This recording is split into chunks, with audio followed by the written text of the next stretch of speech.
everyone, and welcome to First Take. Shay Cornett here with you. We have some breaking news from moments ago. Adam Schefter reporting that Deshaun Watson will be the starting quarterback for the Cleveland Browns going forward. They play the Jacksonville Jaguars week 1, and so Deshaun Watson will take those QB1 snaps. Let's say hello to everyone here as we react to the news that we are all learning about in real time, especially after what happened this weekend.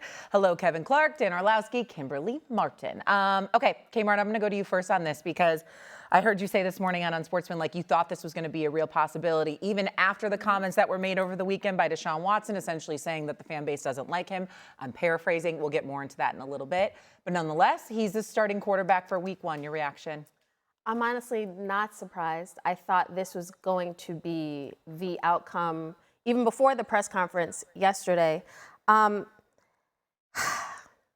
I think when you talking to Browns people as much as I do and being in Cleveland as much as I am, the sense I got since the offseason, since February, was Deshaun is healthy. Like, he's healthy. This is going to be an exciting season because he's finally healthy. And that was always sort of the prism that I looked at this quarterback competition through. Like, yeah, Todd Monken, a different head coach, a guy who's never worked with Deshaun.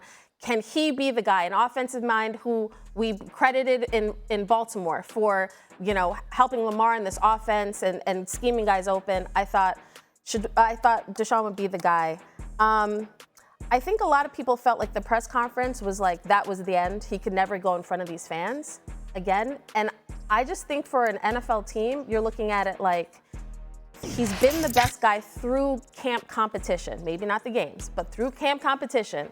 And I'm not saying it makes sense. I'm not saying this is what I would do, but I am not surprised, as other people are, that Deshaun is the guy. I am shocked. I feel awful for the fans of the Cleveland Browns. I have no idea how you could witness what you witnessed in that press conference and it not be a part of your evaluation and decision. I think the world of Todd Monken. I think he's a great coach. I think the world of Andrew Berry. I think he's put together really good football teams. I have no idea how they can make this decision. I said if this was strictly a football decision, strictly football, 50-50, start the guy you want, I'd be fine with it. Last week, I thought in preseason week 1, Deshaun played better than Shedeur. Week 2, it wasn't even close. Shedeur was markedly better than Deshaun. The performance this past Saturday by Deshaun was not good. It was candidly very poor.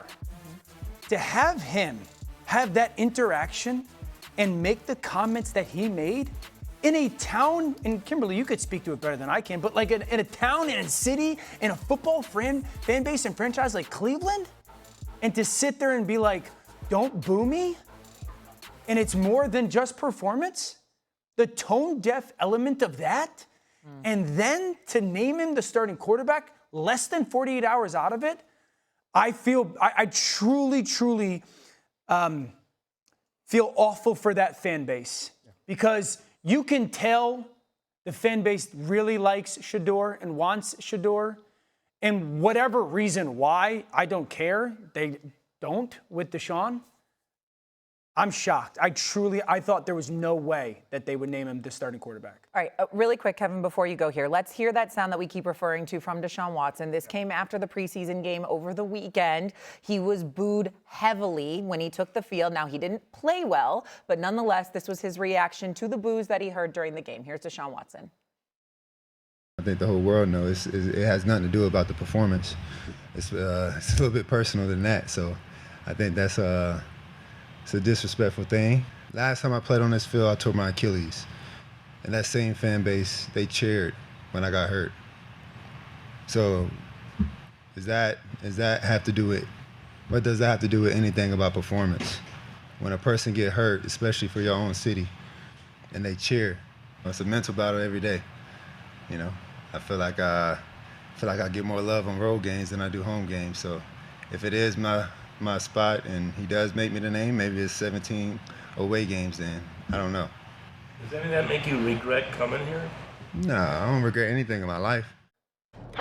All right. There's a lot to unpack there, a lot of words that were said. One thing that I want to just point out before I get to you, now he is named the starting quarterback, and he said he performs better in away games, the first 2 games for the Cleveland Browns this year. 3 of their first 5 are away. Are on the road. The first 2 against Jacksonville, in Jacksonville, and then against the Bucs in Tampa Bay. Go ahead, Kevin, your reaction to this news that he's the starting quarterback. Yeah, pathetic. I think pathetic is an all-encompassing phrase that I would use for all of this stuff. And Deshaun Watson's wrong about one thing.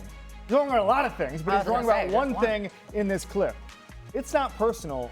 It's business. It's performance-based. They boo him because he's an avatar for the worst trade in NFL history, the worst contract in NFL history, the fact that Cleveland fans have seen a lot of bad quarterback play, and even in that context, he's among the worst. He is among the worst. For a starting job, I would have gone Shedeur first, trade second, somebody like Todd Monken's former quarterback, Stetson Bennett, maybe somebody like that.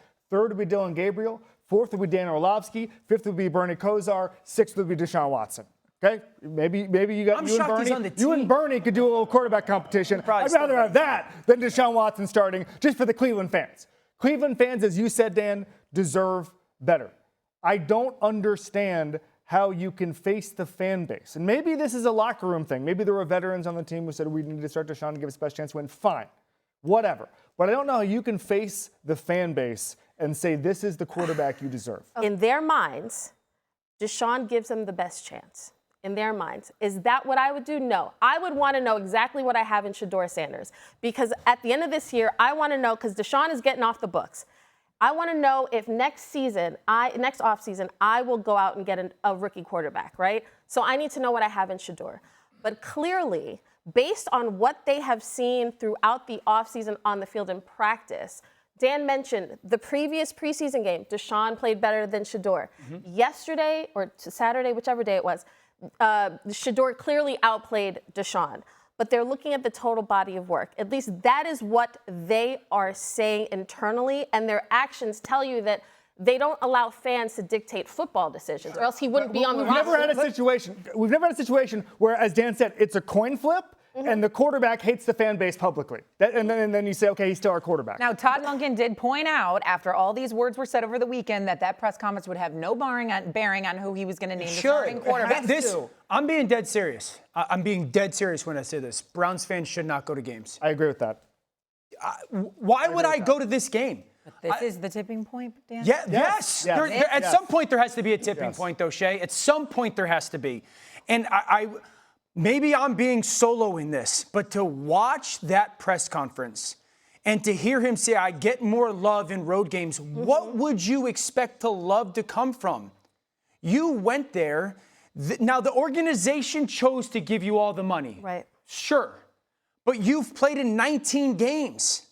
19 games.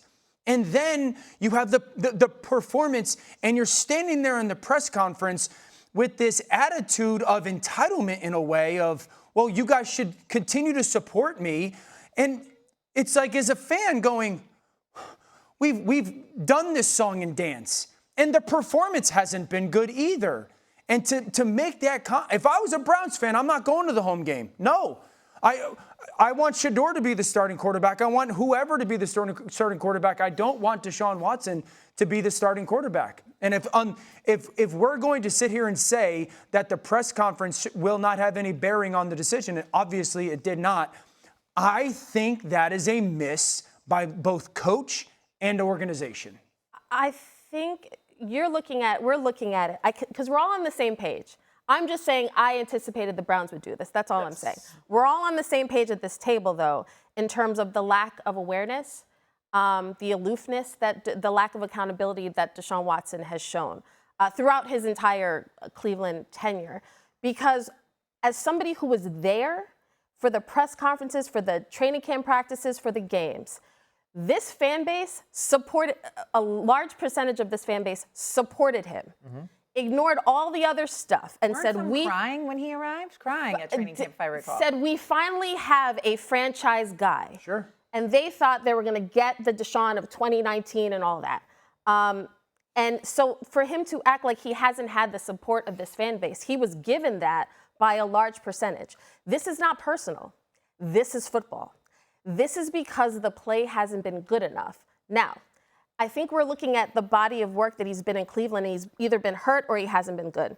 Todd Monken is coming in and saying, I've given both quarterbacks a clean slate from the standpoint of I'm here now. I'm not going to judge them based on what they did under Stefanski. Let me get my hands on them and then see what they can do.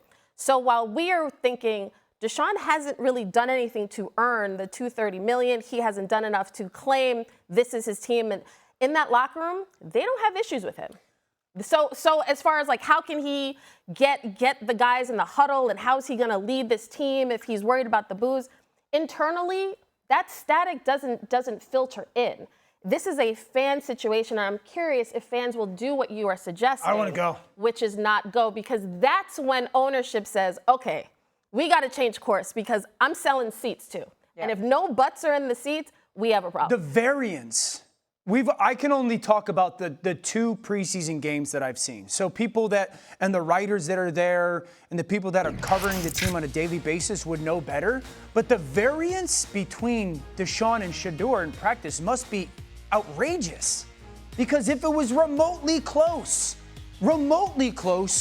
every arrow would point to start Shedeur. If it was even in a conversation, 55-45, whatever. And then you had the press conference, and you would be like, perfect. That was the tipping point. And the performance on Saturday was bad, like bad, way worse than we've seen from Shedeur. But the fact that the press conference didn't sway anything tells Deshaun. Like that tells you. Because if you were going to say, you know what, it's leaning like Shedeur. But that's what I'm saying. The variance in practice over the training camp performances have to be so monumental. I went to one practice, and listen, there were 20 training camp practice. I was there. Deshaun Watson was throwing pick sixes. It was not good. This was not. You go to some training camps, and it's the veteran is always out playing the young guy. Okay, I kind of get this. The veteran knows the operation. Knows how to do it. I didn't see any evidence that Deshaun Watson, from a totality, is significantly a better influence on the Browns offense than Shedeur Sanders, or even Dillon Gabriel, frankly, okay? And again, I would pursue, even if you wanted to go outside, I would pursue a trade over Deshaun Watson, okay? But I just think that there is no reason to antagonize the Browns fan base in a year where, let's be clear, you're after Arch Manning no matter what happens. No matter what happens, no matter who the quarterback is. And you should be. You should be, right. That's the only way out of this, is a top 5 pick in a really deep quarterback draft. That's the only way out of this. And so the thing you're doing out the door and saying, okay, this is the last year of Deshaun Watson, is making the fan base hate you. I don't know why you would do that. If he plays well, they are still hoping to get Arch Manning or CJ Carr or Dante Moore or someone like that. Josh Hoover. And there's no positive from it. No positive. No positive. I think it is a very what the heck decision. They can't cut him because the dead money is significant because they've restructured the worst contract in history. Yes. Okay. Yes. They could send him home, which they're not obviously going to do. That's what I would do. I would just say, go away, leave. We'll do something else.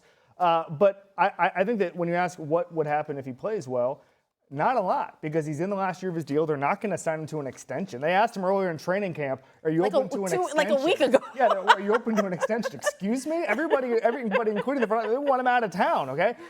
So I just don't see a lot of upside regardless, whether he plays well, whether he plays poorly. They're going to be bad, whether or not he's the 14th best quarterback or the 32nd best quarterback. I think he's going to be closer to the 32nd best quarterback. I'm shocked. I'm not shocked that it was Deshaun. Well, just generally, I think that they were leaning towards that the entire time. I am shocked they didn't use, as you said, the press conference as an out. Then maybe it sounds like their decision was already made. I don't know. Maybe that's the case too.